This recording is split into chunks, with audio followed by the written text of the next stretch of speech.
Yeah, what are we going to do to improve mental health and housing services for people on low income and disability? Because right now, it's just horrible.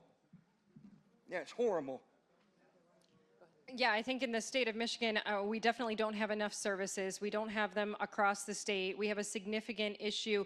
Even, I mean, as I traveled across the state, I had so many corrections officers say to us, we have people that shouldn't be in the jails. We have people that need mental health help, and we don't have it. And there was an opportunity for the governor to increase one of our facilities, and that didn't get increased to the extent that it should have. So we definitely need to look at how we can improve that across the state. And also, really, there's so many things that need to be done in Michigan, even in the jails. We don't have enough corrections officers. They even asked the governor if she could send in the National Guard, and they were declined. So we have a significant problem here in the state of Michigan, and this is where I think that the collaboration between Republican governors is so great, because I know that as Republican governors in other states have come across issues, they've gotten together on calls, and even during COVID, got together on calls and said, how do we come around the people in our states and make it better? So I'll defer to you on what you've done. No, that's what happens when people have a mental health challenge in their lives. A lot of times right now, today, they're ending up in an emergency room or in jail, right? Yeah. Because something has happened in their life and they've hit a crisis, and they may end up with an addiction issue or something that puts them in one of those two, and neither one of them is appropriate for that situation. So we in our state, in the last couple of years, have built and funded 5 crisis care centers regionally across our state.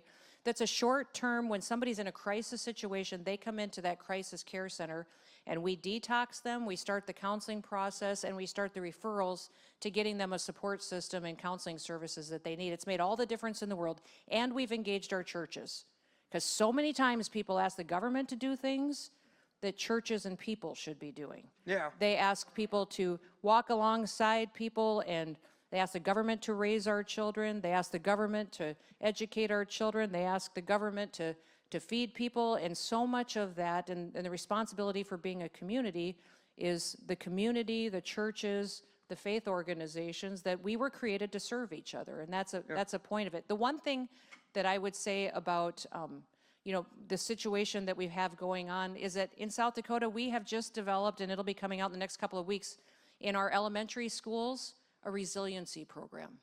We're going to teach our kids how to have resiliency from the time that they're elementary students, and it's an amazing curriculum that we will give free of charge to all of our school districts if the counselors and the elementary teachers want to use it, but it's called South Dakota Sturdy, and it's using our historical figures to teach them about how they took hard things in their life, challenges, and used them to be stronger and to have the resiliency and to make decisions better and to do it. Because a lot of times we're asking parents right now to be parents that never had good parents. They don't know what it's like to be a good parent because they never had one. And somebody's got to give them an example, and that's what this curriculum will do. We start with Teddy Roosevelt, who you all know the challenges Teddy Roosevelt went through. Goodness sakes, the man was sick and then lost his wife and his mother on the same day and decided he was going to change his life. But some of those skill sets we can build into our children too. How about